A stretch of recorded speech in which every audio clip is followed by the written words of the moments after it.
the King of the Yes, Land. she's in love with Aragorn, and then it's like, no man can kill me, so she's like, I'm no man, bam, and kills him. Yeah, that's amazing. Yeah, like, by the third movie, we have a female character who's fighting and part of it. Yeah. That first movie, it's a completely male band. Have fun, boys. I'm just gonna make bread. Make you guys a roast. Have fun. Cool.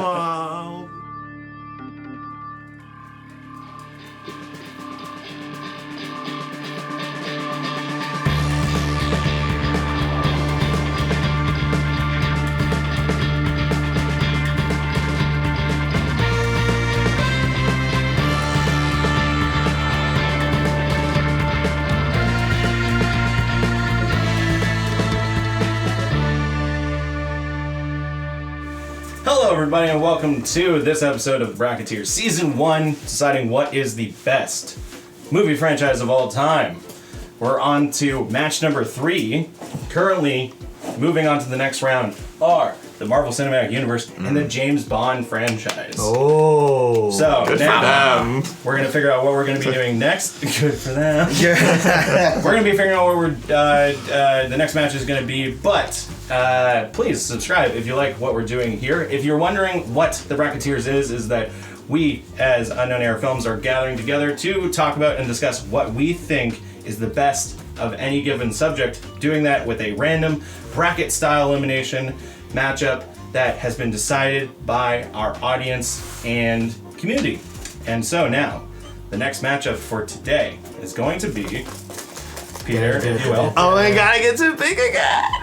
Peter always gets to pick. Oh my god. He's the favorite child of...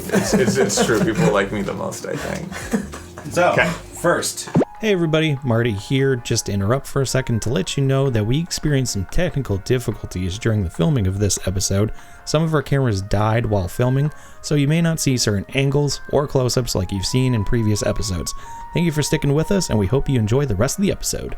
Who is it? Oh, it's a long one. Oh, it's the Lord of the Rings and the Hobbit. Lord of the Rings and the Hobbit. That's a pretty big banger, yeah. This is gonna be. Hobbit. We'll see what it goes up against. Hobbit's Harry Potter would be so funny. That's so big. Interesting. All right, Jeff.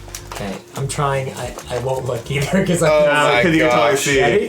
What's left? If I can, it'd be funny if it's like Toy Story. Oh no! Stop! Yes, this is good. This is fair. This is a fair matchup. This is my nightmare. This is a night. This. Yeah, this we're is gonna a real make someone. We're gonna make people mad. People are gonna fight. This is gonna be the most exciting episode of the Bracketiers, man. Yeah.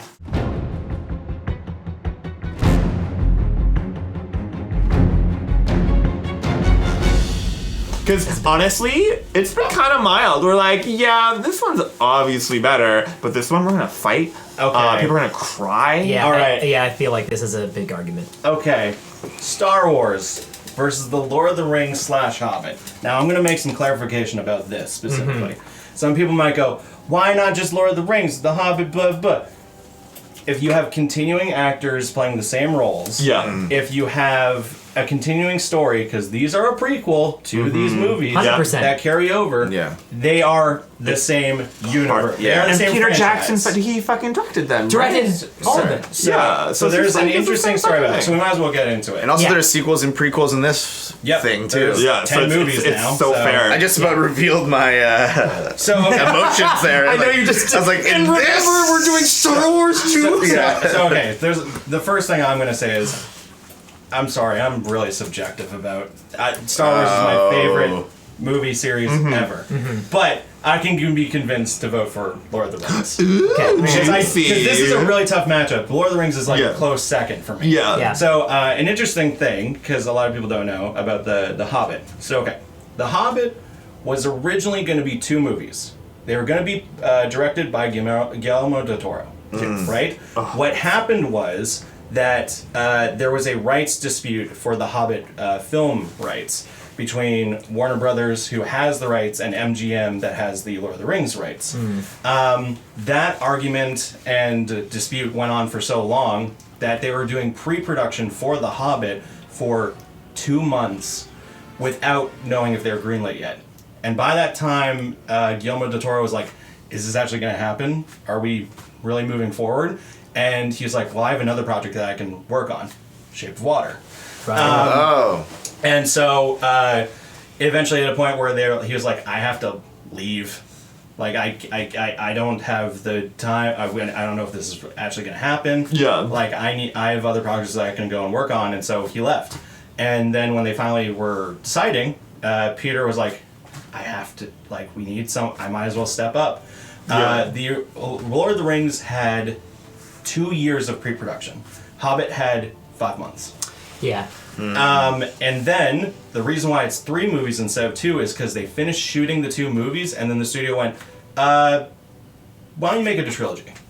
And so they spent their entire reshoot period shooting everything to fill out the middle to make it Oh my god. yeah. So the end of the second movie and the beginning of the first movie are the first movie and the third movie, and then they built out the middle to create the second movie. And that's where the thing, like the love story between the dwarf Evangelili's character and I forget which dwarf it is, or no, which dwarf it The is. 5th one.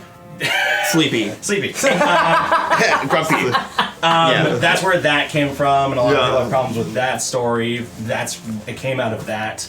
Okay. Because they just needed to fill out stuff. Right. Yeah. So The Hobbit is a hot mess of a production.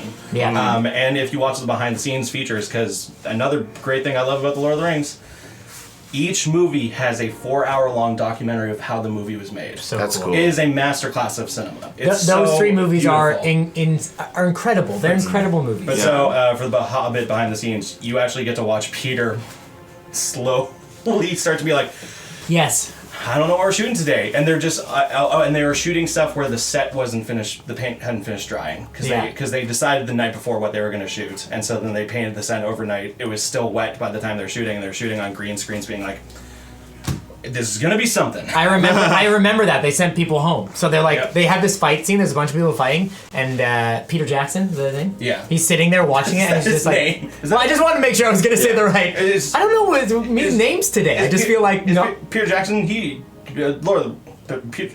Yeah. So Martin Scorsese is sitting there watching the Hobbits fight, and he's sitting there. He's like apparently had like an hour of sleep, like for a week or whatever, and like. He's sitting there and he just goes, I don't know what we're doing. And he sends everyone home. Yeah. He's just like, thanks for being here. I don't know what we're doing. So go home. So these people are doing this fight scene. There's no direction to what's happening. It's just a mess. And they're like, I have nothing to give today. It's so funny. Like, imagine this being like on a film set and you're just like, we're fighting. Yeah, exactly. And then the director's just like, motherfucker. Yeah. Yeah. I don't know. I don't even know what we're shooting. Yeah. Yeah. Like that's an Good insane God. thing, especially at that level. That much money. It's just like, we can just spend a day doing nothing. Listen to me! Do you not know what is coming?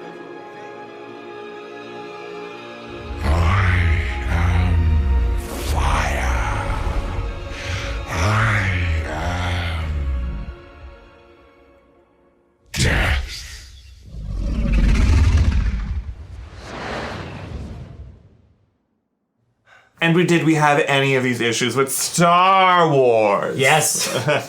Actually, they're both bogged down by prequels that are like, Yeah. what the hell happened? But I would argue the Hobbit prequels are better than the Star Wars prequels.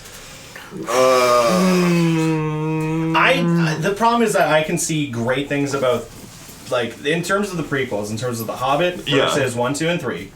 There are really great moments in both, and there's really bad moments in both. Yeah. Yeah.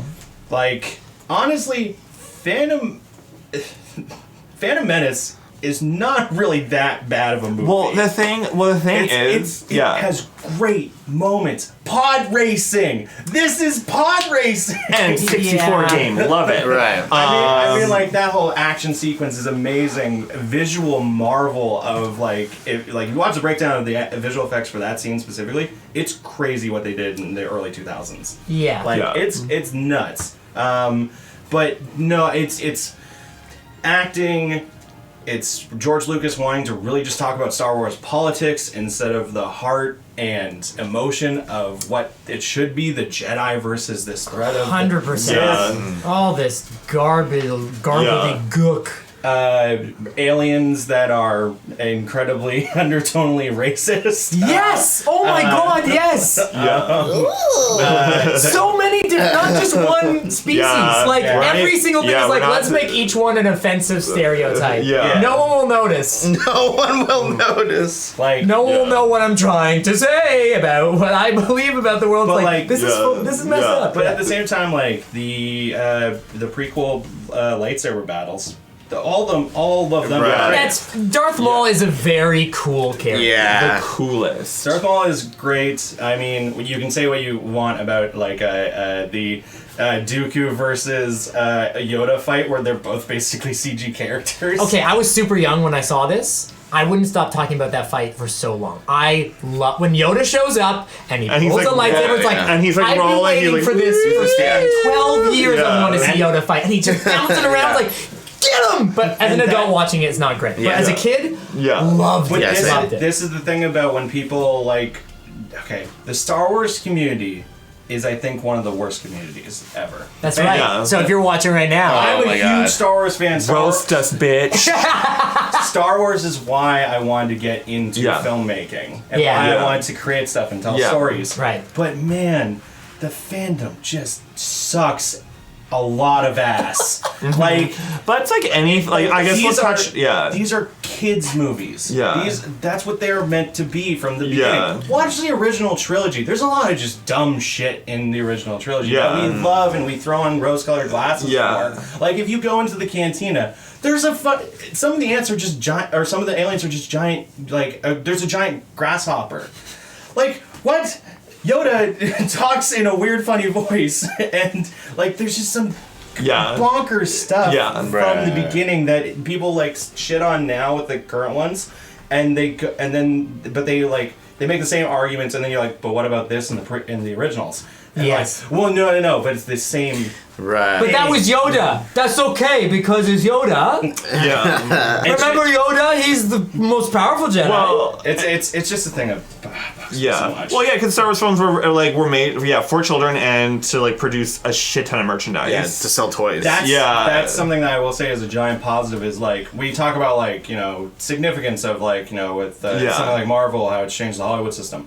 Star Wars created merchandising. Yeah. Merchandising for that's just all I can think about is Spaceballs now. Merchandising. Yeah. It's just like because like the Ewoks were created for toys. Yeah. Like to have something very, very cute. Even people shit on Ewoks. I will say Ewoks are fucking amazing. I love Ewoks. Ewoks are imagine imagine a planet full of like these little cuties that only have a thirst for blood and murder. Like it is brilliant. They're so cute. But they only want to kill. They it's true. Yes, fucking. It's not true. They crash land. Like everyone crash lands, and they're like, "Cool." Ewoks come and like, "Cool, dinner's fucking ready." Yeah. No, they capture them all, and then they're gonna eat them, and it's not until like C-3PO pretends to be a god. Yeah, but doesn't first time the Princess Leia meets one, and he goes yum yum, and they share snacks, and he says, "Here's a little snack, little guy," and they're buddies. Yeah. No. But then they go and then they go fucking put her on a fucking rotisserie. Yeah, they put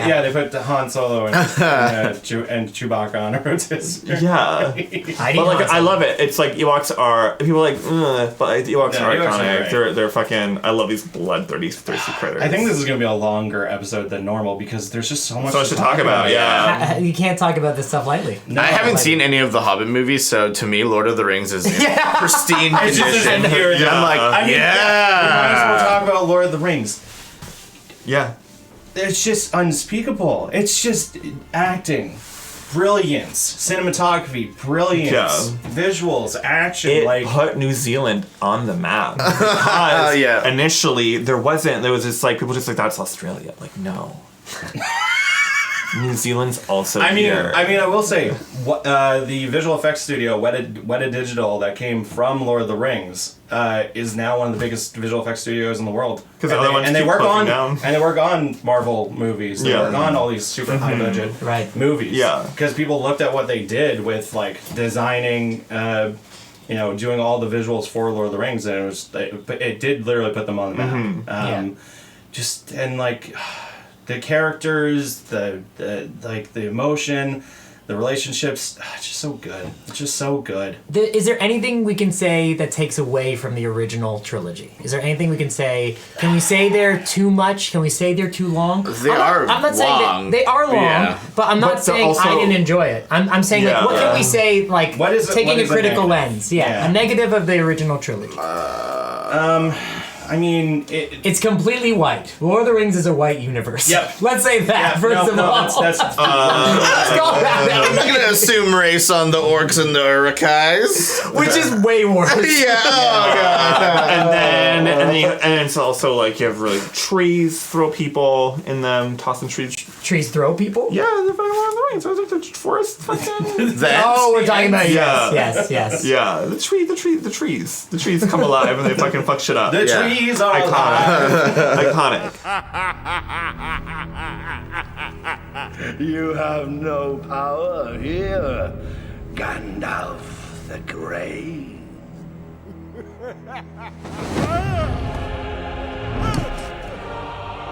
I will draw you, Saruman, as poison is drawn from a wound. Right. Yeah. No, yeah. I guess I will is. say, it is a very. What about the Hobbit movies? Are the Hobbit movies diverse at all? No. Yeah, I don't It's the think so. same issue. I don't think that. Yeah. I think maybe in I'd have to go back and watch the seaport town that they go to in the second one, but I'm pretty sure they might have had some extras. Yeah, they might have had that's some. still not a good thing. Yeah. While Star Wars got Poe. You got Rose. Like, they started to... Listen, let's talk... Well, then if they we're also talking had Lando Calrissian. This is what I want to talk about. What's his name? Prince. Billy D. Williams? Yeah. Billy D. Williams coming Non-binary queen. Leia, what's going on? Yeah. It's like, this is a character in this movie franchise. Yeah. Send Leia my love. Send it yourself. Yeah. And like this cool, and a lot of people say Empire Strikes Back is like their favorite Star Wars. Fair. It's not mine, but and I love it. It's just not like my number one. However, that thing of like Lando it's a fully fleshed out character. Like, you didn't say you were going to do this. It's like, I changed it. Pray I don't change it further. Right. Double agent saves the people. Comes back. Millennium Falcon. Like, there's all this stuff. That happens. Yeah. It's an interesting thing. Yeah. It's interesting how Lucas saw maybe what the evolution of cinema was going to be, and decided to be a lot more forward thinking in that race isn't a thing in space. Yeah. This is a thing far into the future in space. Kind of far what away. Star Trek kind of. Yeah, exactly. Right. Yeah. Where it's like, no, that stuff doesn't matter. Because we have aliens. There's aliens everywhere, and there's millions of species. There's giant grasshoppers, there's giant who play the trumpet or whatever. And then you have body posy queen, Jabba the Hutt. Love Body her. positivity queen. Yeah. They're seen in a really positive light. I will say, if we're going to go down this road, Lord of the Rings. Okay. I will say this. For this season, I did ask a number of people that I know in the industry, and a lot of female cinematographers, and I asked a bunch of people to be on here because I did want a female voice in the season. It's just no one was available, sadly. Yeah. Which do we feel is more forward-thinking that way, or more? It feels weird for us four to discuss I that. know, but it is a topic because we mentioned race. We should mention because Star Wars original trilogy. There's only 2 women in the galaxy. Yeah. Right. Or 3. There's 3. There's Aunt Beru, there's Leia, and there's Mon Mothma. You're right, but let's talk about the amazing contributions that the actor who plays Princess Leia. Yeah, Carrie Fisher. Carrie Fisher. Carrie Fisher is an amazing. Is great in this role. She came in. Her character is. The very first moment that you see of her is her being a general. Her being, she's a spy. She's, it's not, her focus isn't about love or anything like that. Her focus is that, no, I'm trying to stop the Empire. Right. And her coming in and changing the script. Like, George Lucas says this, and she's like 19 at the time, and she's like, here are my revisions. It's like, Yeah. And George Lucas went, all right. Yeah. It's fine. let's do it. Well, Yeah. to be that and not be like, no, this is my movie. Yeah. It's like, George was just such a stickler of the language that he wanted to use, and so it is interesting when you see behind the scenes interviews how they're like, yeah, and Carrie Fisher, I remember she was talking about like her very first set of lines, and she's like, I don't know who would say these words ever. Yeah, I remember this too. But at least she's like at least she's a general and like that's her character. Is she has a goal and she has a thing. It's not about like meeting a man. And I think something to say about Star Wars is that like the original trilogy was good not because of George Lucas, like it's almost despite of him. Honestly, I will say another reason why Empire is my favorite movie is because of Irvin Kershner doing an incredible job at directing and how he played out that story, and that he let the characters and the actors. Like, he let the characters come through the actors, and, like, one of the most famous Star Wars moments is, I love you, I know, improvised by Harrison Ford. And it was because, in the script, it was, I love you too, and Irvin Kershner was sitting there on set, he's like, this isn't working. What can we do? Harrison, just say whatever comes to your mind. Like, what would Han Solo say? Love it. Give me a suggestion. Applesauce. Okay, applesauce. So going back to my point, how do we feel about the female characters in Lord of the Rings? I mean, I think the acting is phenomenal. Yeah. Because you have Kate Blanchett, you have her as Galadriel is amazing, and then you have Liv Tyler. Yeah. I honestly don't remember a lot of Lord of the Rings. I just remember Kate Blanchett, stunning. Liv Tyler, Aragorn, stunning. And what's Liv Tyler's character's name? Shit, I'm trying to remember. I forget. But they're like unrequited love story of like a human man and an elven woman. Yeah. Like, it's classical in that sense. So I love I can't remember in Return of the King, she's the daughter of the king. Yes, she's in love with Aragorn, and then it's like, no man can kill me, so she's like, I'm no man, bam, and kills him. Yeah, that's amazing. Yeah, like, by the third movie, we have a female character who's fighting and part of it. Yeah. That first movie, it's a completely male band. Have fun, boys. I'm just gonna make bread. I'll make you guys a roast. Have fun. Cool. I'll get the kettle going. Oh my god. Yeah. I don't know, but it's just also like that's just honestly like just film was like that, and it still continues to be like that. Yeah. So. Hello, what have we here? Welcome, I'm Lando Calrissian. I'm the administrator of this facility. And who might you be? Leia. Welcome, Leia. All right. You old smoothie. But Star Wars had Laura Dern. Laura Dern. Fucking Laura Dern as Holdo. Fucking that was like the biggest mistake of the new trilogy is cutting off Holdo in the second movie. She should have been in the third one. Being Laura Dern, Derning it up. Her sacrificing herself. I love that moment. Like, it was a boss move to. I will say we've talked a lot about like the prime trilogies of these two, and then the prequels. Star Wars, 7, 8, and 9. Yeah.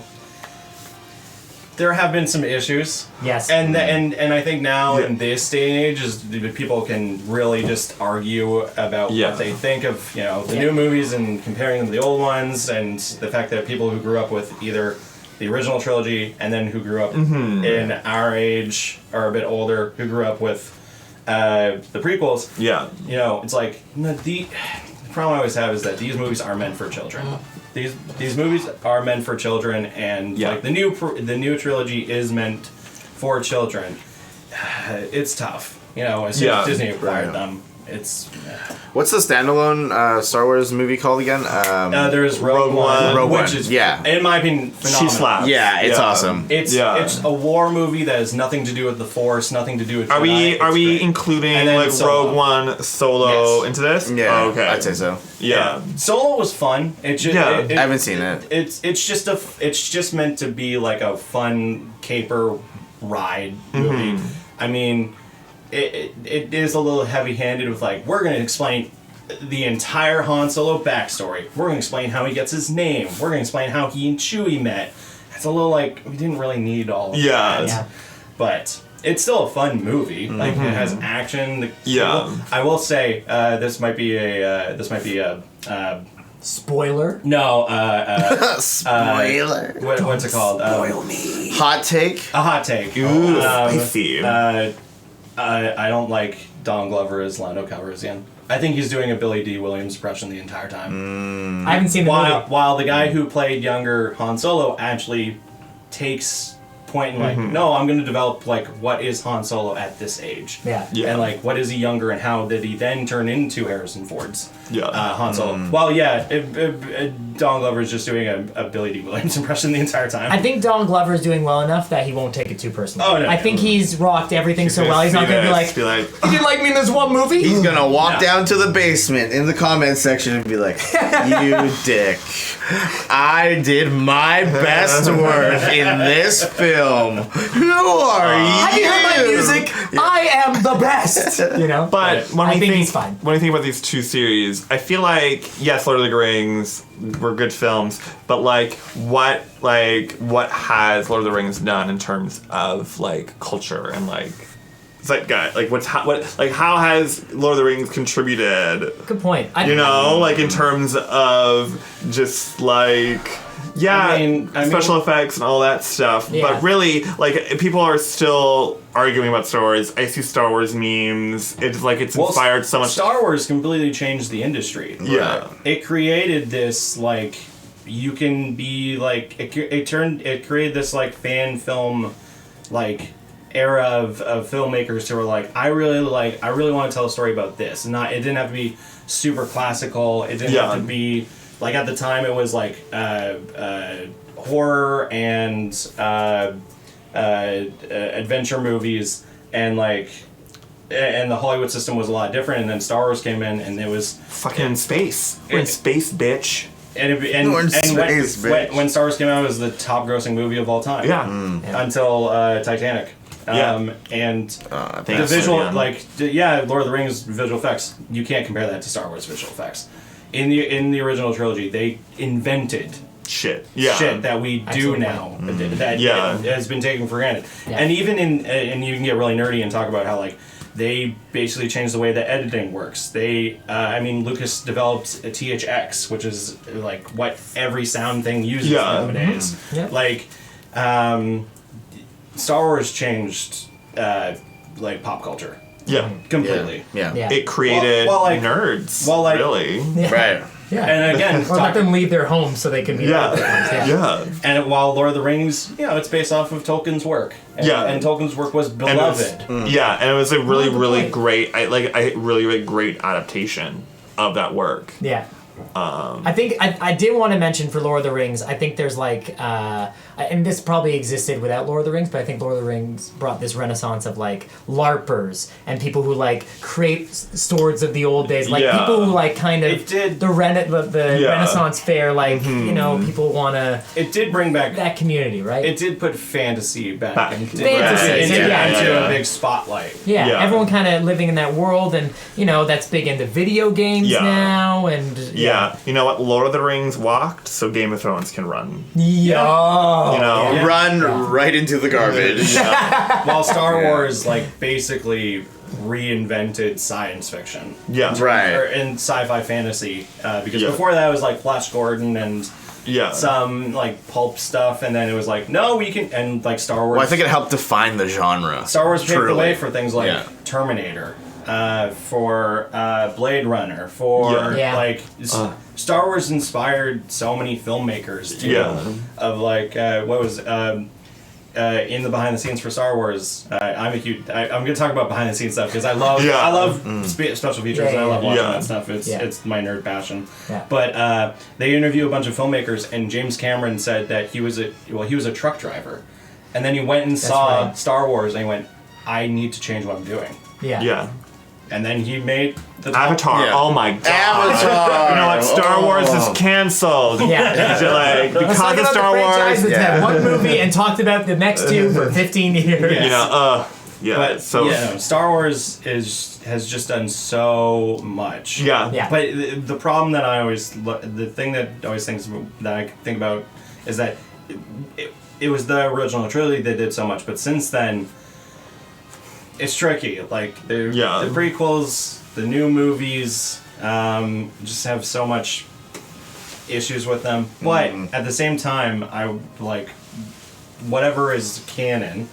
Everything else that people have created is so beautiful. Like the fact that there's millions of or hundreds of thousands of books written in the Star Wars universe that aren't canon anymore, but people were inspired by this universe to expand it. And then you have things like the Clone Wars. True. The animated series is fire. The animated series. Yeah. And that they're expanding more and more. And Mandalorian now. Yeah. I was gonna bring that too. Yeah. The fact that you have it, that it inspired so many people, even while the core fundamental movies are decisive. Like the universe has inspired so many people. We are greatly honored by your visit, ambassadors. Make yourselves comfortable. My master will be with you shortly.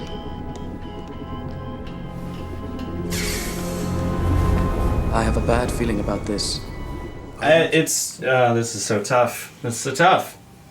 I don't know. It's not tough for me anymore. No, I know. I know. For me, baby knows what she wants. Yeah.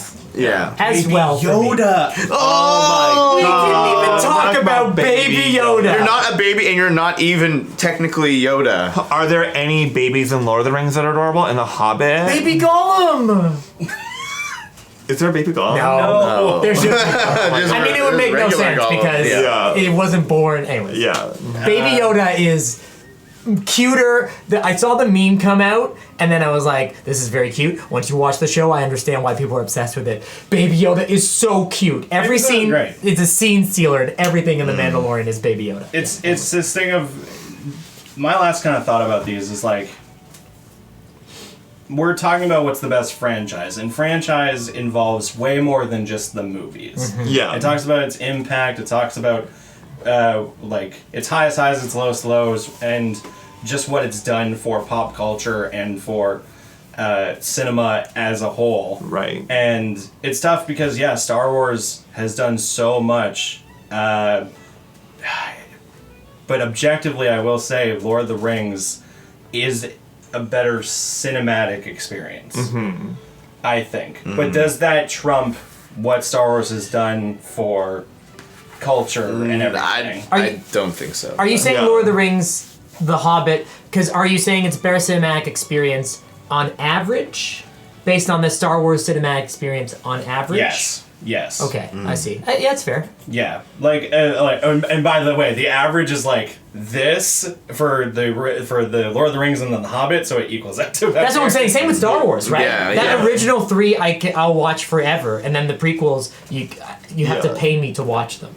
So it's one of those things that it balances out. Yeah, for certain things. The new 3, I like the new 3 Star Wars movies too. I think they have issues, but the first one, great. Yeah. And the last 2, they have their highs and I lows. liked the second one. Yeah, I liked that they were kind of subverting I thought they were really did a great job of subverting expectations, stuff like this, and really just kind of we're gonna do whatever the fuck we want. Yeah. And then fucking internet happened and it kind of fucked up the production It's a tricky thing with the fact that so many people have expectations of Star Wars and what it should be. Yeah. When I think a lot of the people that are big fans of Star Wars then don't look at all the side stuff of stuff like Clone Wars and what stories can be told outside of the main Skywalker story. I'm not part of Star Wars community that have this big revolting no, Star Wars has to be like this.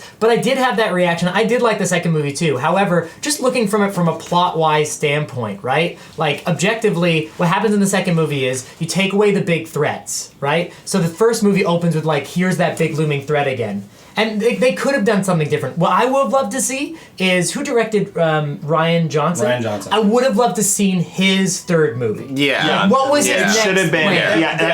This is a big issue with Star Wars just as a whole. Lord of the Rings, it's easy because Peter Jackson knew what he was doing in the story that he was telling. Yeah. How it was concise over a You're right. grand thing. While Star Wars has always had the issue of the fact that it was like, okay, so the first one was Lucas. Then it was a different director. Then it was a different director. Too many cooks. But behind the scenes, it was too many cooks.